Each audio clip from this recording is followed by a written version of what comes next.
I'm really excited about this topic. I am by no means an expert, but I am a great enthusiast for generative governance.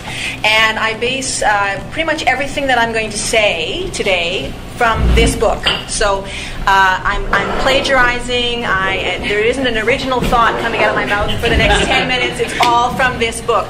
But what's really exciting to me about reading this book was that I finally felt like someone was speaking my language. You know, it was that enormous outpouring of love for, oh my God, that's exactly what I think.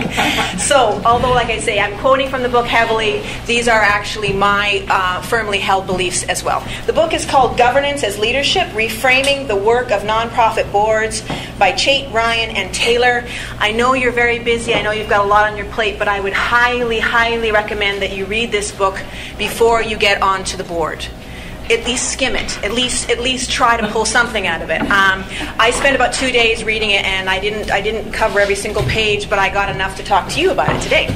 So one of the things it talks about is that, well, let's backtrack. Why am I even talking about generative governance? Why does it matter that I'm excited about it? Why should you care about it?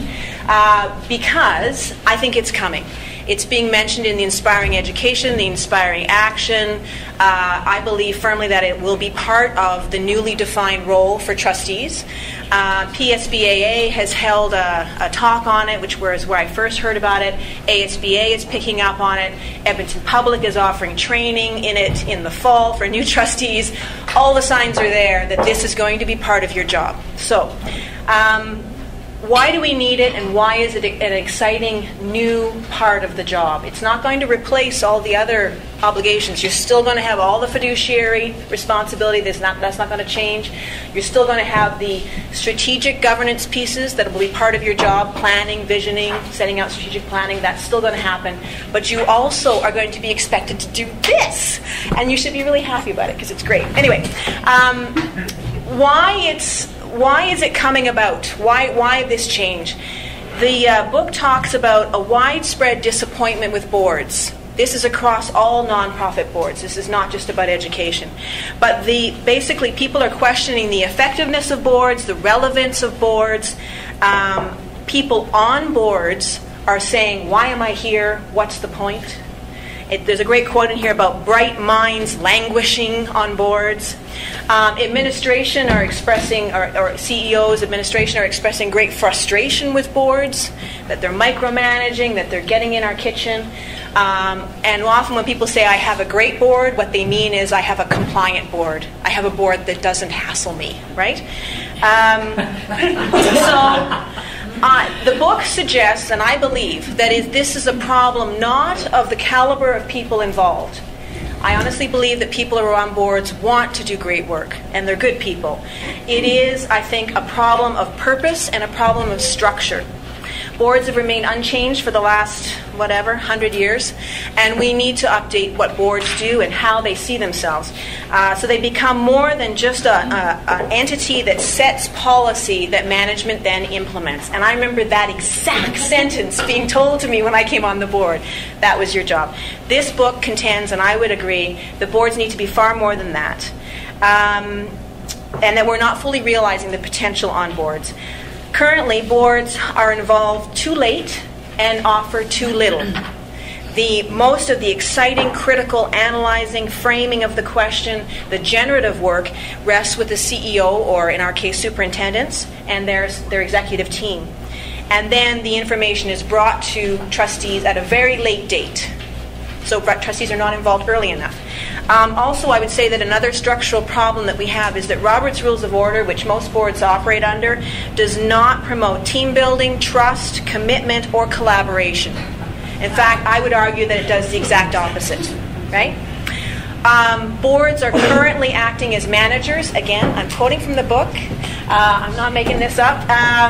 Boards are often acting as managers, but we have managers who are great at thinking like managers. So why do we need trustees to also think like managers?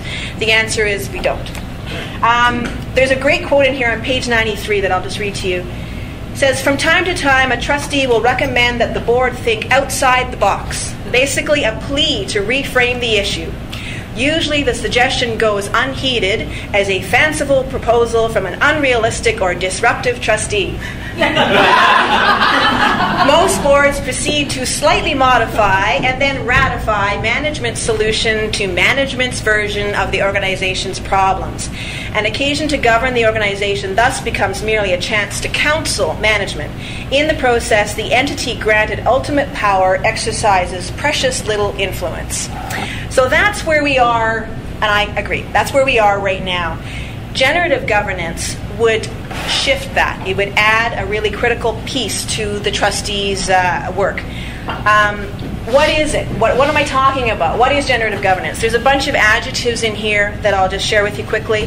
Sense-making, reflective practice, adaptive leadership, cognitive complexity, framing, and my favorite, sensible foolishness.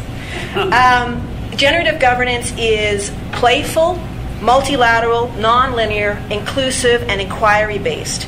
And as I said, it doesn't replace the other things, so you still will have to do your fiduciary and your strategic, but you will also have generative.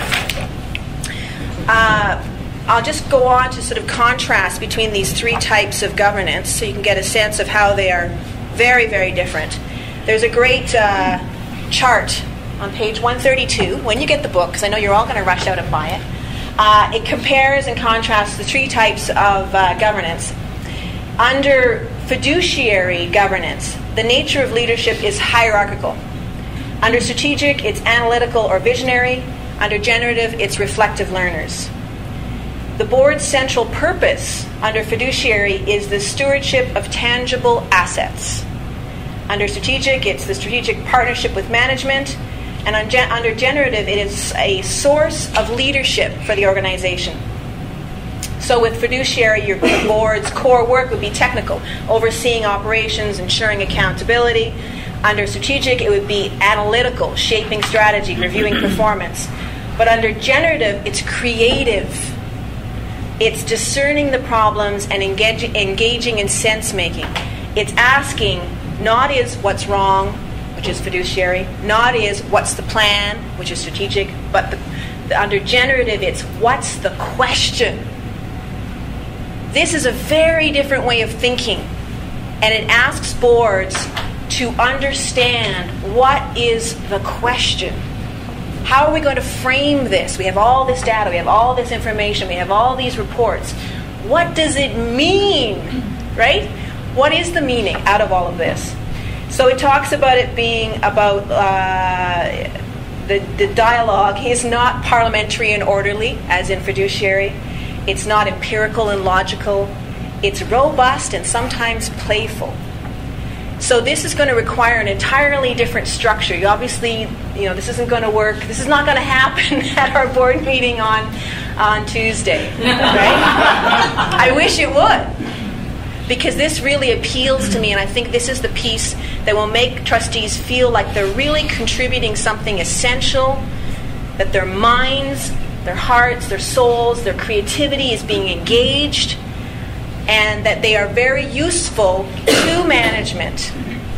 It's a very intertwined relationship. It's not hierarchical. So the CEO needs to also adjust and change the way that they work with boards. They're going to have to trust. They're going to have to allow ambiguity.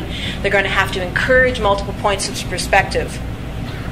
And they're going to have to let boards help them to understand the very nature of the problem, not do all that work and then present it to the board predigested. It's going to require a lot of courage from trustees to do this work. It's a whole new way of thinking about things. Trustees are going to have to learn to value candor over congeniality, productivity over harmony, because there will be multiple perspectives. They're going to have to be very vigilant and beware of groupthink. Just because someone is silent doesn't mean they're agreeing with you. They're going to have to seek out different points of view and ask questions, build in questions. What are we missing? What haven't we thought of? Who sees this differently? That different point of view is so valuable, and yet boards often don't really want to embrace that because it's complex. It's easier if it's black and white.